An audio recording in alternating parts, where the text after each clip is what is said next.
say, for this 105-pound affair. Natalie Salcedo, 29 years old, 1 year the elder of Katie Perez. It is Perez that stands 2 inches taller, both on point at weigh-ins. It is Perez with a 2.5-inch reach advantage.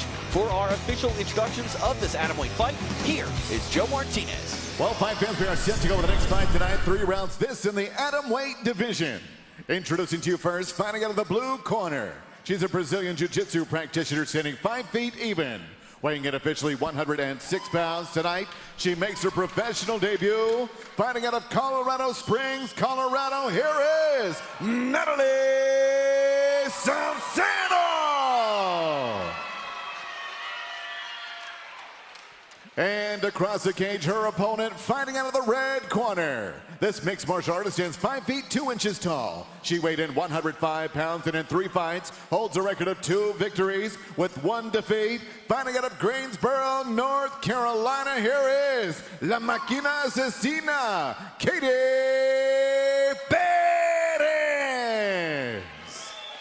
And your referee in charge of the action is Nick Behrens. Nick Behrens getting this assignment, atomweights inside the Invicta FC cage. It is newcomer Natalie Salcedo taking on Katie Perez. Perez's pacing is menacing. And I wonder if that is, her being more comfortable. She, again, said that she had a point to prove. We'll see if she can prove something right now. We are underway. TJ DeSantis, Steve Edwards, Misha Tate here, live in Kansas City. Now Perez trying to go for this takedown, and Salcedo making her pay for it. Salcedo taking a page out of Yontev's book and coming out blasting, man. Just coming out real quick. Foot on the gas immediately. Causing all kinds of problems for Perez. Perez goes to her back, trying to close up this guard, but Salcedo landing some punishment. Sounds like maybe a knee was taken by Perez on the entry of that takedown. Knee on belly here by Salcedo. Good transition, good floating on top. Salcedo looks like she's been in the gym. I would say so. And the BJJ purple belt that Perez is means that she's going to be comfortable in any area on the ground.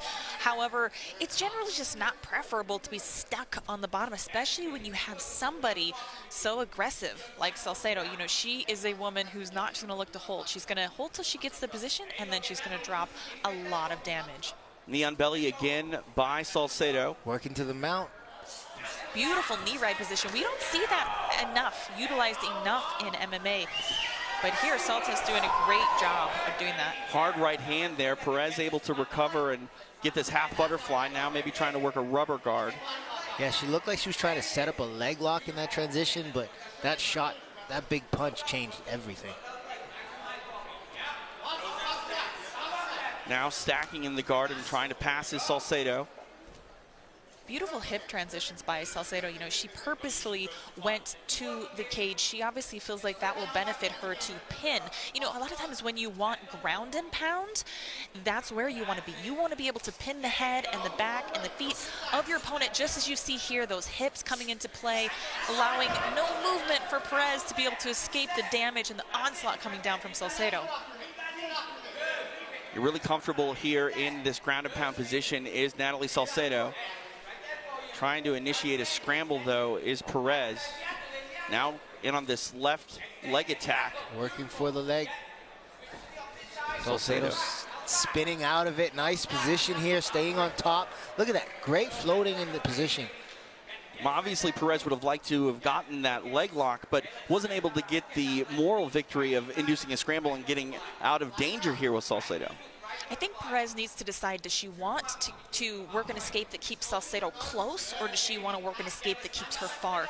You know, she's reaching up a lot to maybe try to pull the head down when she should maybe use that space to just push and get away, build a frame. You know, maybe seems a little indecisive on the bottom how she wants to get, but that's, you know, that's what happens when you're getting punched in the face. Able to pass the guard. Perez now trying to push off of the fence and maybe get into a better position. Trying to attack that left arm of Perez is Salcedo, but now Perez able to get in top. All right, let's see if Perez can deliver some ground and pound, some damage as well, what she can do in the top position. Yeah, revenge is best served from the top. Right? Try saying that 10 times fast. Yeah, best dish served cold, something like that, and from the top? Yeah, absolutely. Salcedo trying to frame up that triangle, but now maybe... she's got to be careful here because there is one arm in and one arm out. General rule of thumb, you don't want that to happen in a fight. She's doing a good job keeping her Salcedo kind of turned. Yeah. It makes it a little more difficult to lock that triangle to a finishing position. Still not ideal, though. This makes it very difficult for Perez to have any offense. Perez that Salcedo is offering, man. She's just throwing shots from every position, and now she's in this triangle. Perez trying to dig that knee in there just to give her a little space to breathe, because these they get really tight, and especially when you're exerting yourself, you need all the oxygen you can get. She's going to what I call the last resort, which a lot of times is the first resort. It's a great resort. She's throwing that leg over the head, trying to again give herself some real estate, a little room to wiggle out of that triangle choke. Yeah, extend her body and put the pressure on those ankles of Salcedo. Grimacing is Perez, and she's able to get free. 30 seconds left here in the round. Salcedo going to try to get maybe in top position here. Do you see that, how Perez is hooking the bottom leg? That's what's stalling the motion here. Yeah, see, she's still trying to hook. Arm triangle. Found herself in an arm triangle, though. She left something out there, and I think that's what now Perez trying to attack that arm of Salcedo. Dying moments here of round number 1. What a fun fight, back and forth are these atomweights. 5 minutes in the books. Natalie Salcedo with a offensive onslaught there. Even when she was in bottom, Misha, she still was attacking, almost got a triangle choke there. You know, credit to Katie Perez for getting out of that, but let's take a look at some of this action, Misha. Walk us through, because it looked like Perez may have taken a knee on this attempt. I'm really curious to see. Okay, so she kind of ran into that leg, and that could be like running into a brick wall. What happened is Salcedo was planted, and she had her hips kind of jutted out, and Perez went for that shot. She kind of ran into the wall, so to speak. And here you see Salcedo not hesitating whatsoever to take advantage of being in the top position. She delivered incredible ground and pound. We saw a brief reversal here from Perez, but almost found herself immediately into a triangle choke, which was kind of the theme of the rest of the round. For Katie Perez, she is back on her feet, pacing once again. Eve, obviously she needs to make some adjustments. What do you expect from her in round number 2? I expect her to be first. She's got to come out. She's got to initiate the contact. When she's on bottom, if she happens to be on bottom again, like Misha said, she needs to decide if she wants to pull Salcedo in and hold her tight as she works an escape, or keep her pushed away and work an escape. But she can't react to every shot that she takes. 5 minutes in the books here between these atomweights, and there's the judges, Misha, another 10-8. Yeah, well, it was a very dominant round again. We have some 10-9, we have some 10-8s. I could kind of see it going either way because it was such a dominant performance. These 10-8s are something that's getting handed a little more, and she finds herself in a guillotine choke here. Salcedo really aggressive, just attacking from every angle. If it's not a submission, it's, you know, the punches, the knees. She has really set a tone for this fight, and as charged as we looked at Perez in the corner getting ready to come out for the second round, it matters nothing to Salcedo. You know, she said, I'm still gonna dictate the pace of this fight. So far she has. Atomweight's putting on a show, and we got a show later tonight as well on pay-per-view. 2 titles on the line as Emily Ducote takes on Dynamite Danielle Taylor, and Lisa Verzosa meets triple threat Tanisha Tennant for the Bantamweight Championship, again Invicta FC on pay-per-view later tonight. Now Katie Perez inside the guard here of Natalie Salcedo. We'll see if she can get her offensive game going here in round number 2. Yeah, this is a reversal of fortunes. She's on top this time, Perez is. And Perez can do some damage. But look at Salcedo, man. Even from her back, she's attacking. She's attacking with submissions, throwing up another triangle. And I guarantee you, if she's able to hold any of these positions, she's going to start throwing shots. We look at Salcedo off of her back again, you know, with this triangle choke. She really likes that, but you can also do more with this position as well. You can, you know, use elbows to cut your opponent and make him really uncomfortable. Absolutely. She's got a very, she's tight here with these triangles, but to the credit of Perez, to stay calm in there, stay cool, stay collected, find her way out time and time again. unfortunately, that's not going to be enough to win this fight. We're going to have to see as we approach the halfway mark of this fight if she can turn the tide, so to speak, and momentum. She seems to be understanding she's got to do that. And she's got to have some urgency, too, dropping that first round on one of the judges' scorecards, 10-8. Yeah, absolutely. With the open scoring, when you know that, right, it's definitely going to light a fire. I think Perez is as charged as we've ever seen her coming out here between that round. Beautiful, simple sweep. What a beautiful. Salcedo recently got her brown belt. You know, she won the American National IBJJF tournament, and her coach awarded her the brown belt. And you can see it on a great display here as she works the ground game. Seamless transitions. What beautiful martial arts we're getting to witness here. She's making the argument to add a couple stripes to that belt here tonight. On top of Katie Perez. Perez, maybe trying to roll back into this top position. She does. See if she can make the most of it here with a little over 2 minutes remaining in round number 2. But what really stands out to me in this bout is that Salcedo and her offense, even when she's on her back, she's just vicious. She's violent. Even when she's working jiu-jitsu positions, she's looking to do damage with her strikes. I don't see Perez throwing as many strikes or even looking to throw as many strikes. And is that because Salcedo is overwhelming her, or is it because she doesn't feel the position is secure enough to land the punches? It was exactly my thoughts that, you know, it's not very often you see somebody from the bottom being the aggressor with the strikes, but it just seems like the mentality that Salcedo has come out here with is that I don't care where we are in this fight, I'm going to hurt you. And this is so different than their pre-fight demeanor, right? Salcedo looked so dainty and happy to be in there. And now she's all of so about vicious. 4 feet. She's so tiny, but not her spirit. Her spirit is as large in display as ever here inside the Invicta cage. I think you said in the pre-fight that she was, you know, talking about fighting with her husband. And I'm like, were they training or were they fighting? Because this woman is violent. Well, whatever it is, it's working. She has a great game plan and beautiful skill set on display tonight. Look at those elbows. Triangle locked up again here for Salcedo. This is really tight here, though. The arm is all the way across.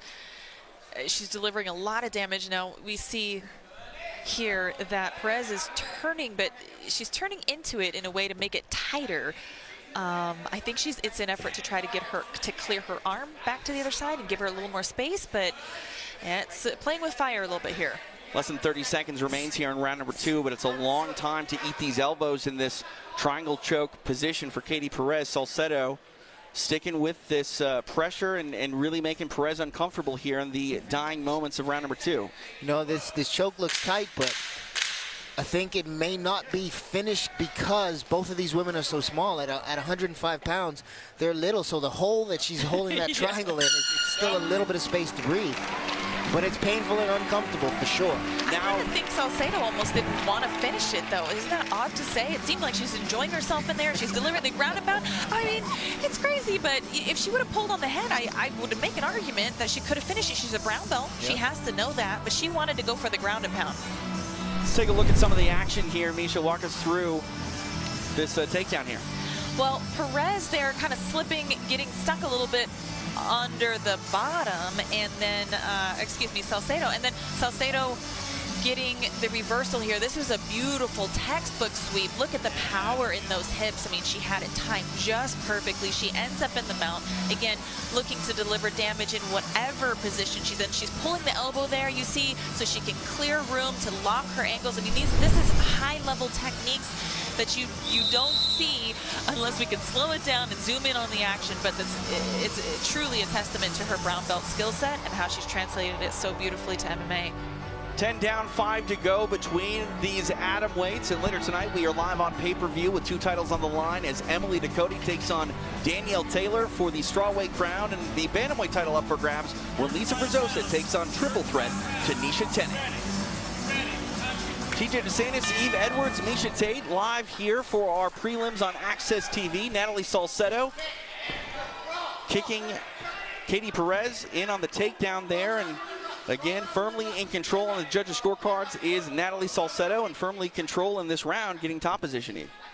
And, I mean, we got to remember, this is this lady's debut. This is her first fight in mixed martial arts. I don't remember if she had much amateur fights. But 5-0 actually, 5-0. So she's undefeated. oh man, she looks like she's going to 6-0 with that. With a beautiful debut. I mean, she's been dominant and she's been aggressive. This style is a very, very fun style to watch. And look, even when she's in top position, she's looking to set up. It looks like she might be trying to set up ahead a Darce. Yeah, I think She that has to walk all the way around. the mistake that Perez has been making was just kind of dive for the shot. She kind of bent over and tried to grab the legs as opposed to driving with any kind of hip pressure. And then, you know, Salcedo, she's savvy to it. She knows exactly what to do and how to secure the top position here. I know we haven't seen a lot of the action on the feet, but actually, Salcedo, what a tough matchup for anybody, because she's a 5-time Muay Thai world champion as well, and perhaps why we see such a vicious and aggressive top game. She likes to punch, she likes to kick, she likes to knee. Yeah, we haven't seen a whole lot of the striking, as you said, but the little bit that we saw, it was Salcedo, and maybe that's why Perez is taking these shots and taking bad shots. I certainly think so. I think that the first punch and that sort of knee that was landed a little bit in the first round set the tone, and Perez just started to get gun shy, so to speak, and not want to take that damage. And sometimes as a grappler, I've been there before too. Earlier on in my career, you just get desperate to get it to the place where you want to go, and maybe you don't feel comfortable to throw the strikes. You just try to grab onto whatever you can. It's not working out well so far for Perez, but hey, she's still in this fight. Look at there, she's going for a reversal. Really? I've never seen that in MMA. She went for it. Natalie Salcedo really showing off her skills in her Invicta FC debut. She talked about, you know, what this opportunity meant for her. This is as good as it gets in the world for atomweights. And for Natalie Salcedo, she wanted to really make a statement in her debut to march up the ranks and eventually vie for Invicta FC Gold. And, you know, we got 2.5 minutes left here in this fight, but this is really a showcase in a lot of ways for Natalie Salcedo. Yeah, beautiful job keeping her balance here right there too, as you saw Perez fighting vehemently for that sweep. This fighting style is very fan friendly, man. Oh, what this position is awkward. It's like a triangle with the leg trapped. Yeah, that leg in there is just gonna serve no purpose in letting the triangle come to fruition. So, look, God, Salcedo has just managed to stay a step ahead the entire time, despite the valiant effort. I mean, Perez really is trying some very high level and technical escapes here. She's doing the right things, quote unquote. She's got her underhook. She's trying to get her hips back under her, but Salcedo has an answer for everything that Perez is trying to do. Nice knees there on the way up there by Salcedo. Now Perez knows she needs to get to work. Touch over 90 seconds remains in the fight.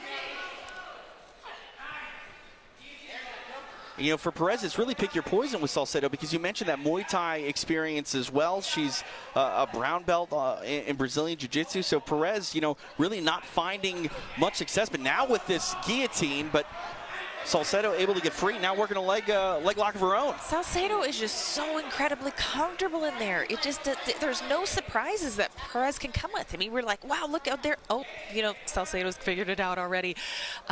It's very impressive how she's able to understand and just be so cool, calm, and collected while she delivers this kind of damage and performance. I mean, a true professional. Yeah, she's just showing a level every time. It's like she's recognizing everything that Perez throws at her as soon as she puts it out, and before Perez can really get to a position where it becomes a threat, Salcedo's already defending and moving on to the next position.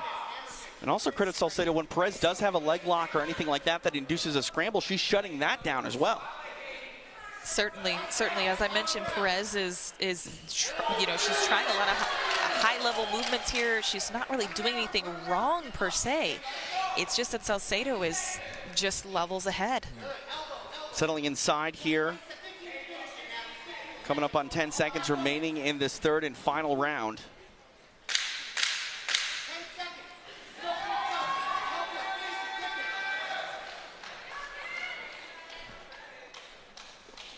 Another dominant performance. 15 minutes in the books between these atom weights. The judges have their scorecards to add. We'll be right back. It's Invicta FC on Access TV.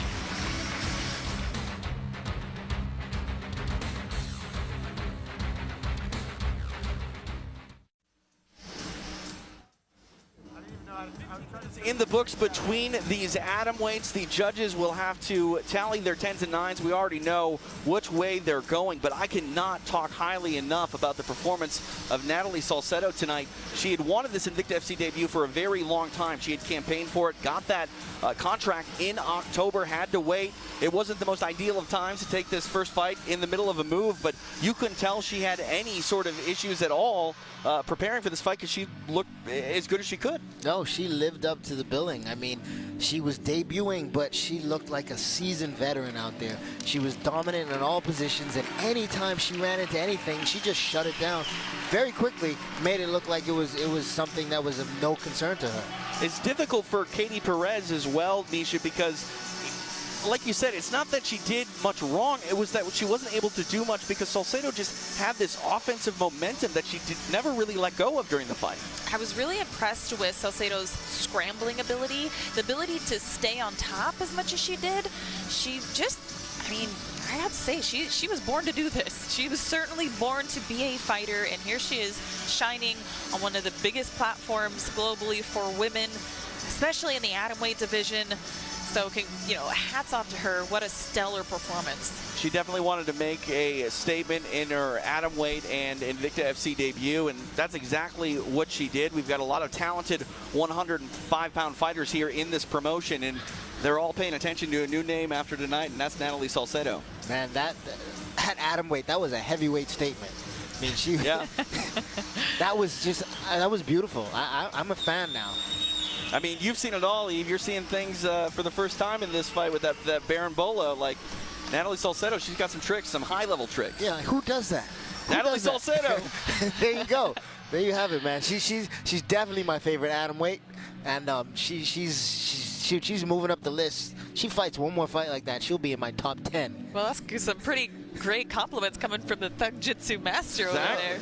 We've got more atomweight action a little bit later tonight as well, but the judges ready to crown a winner here.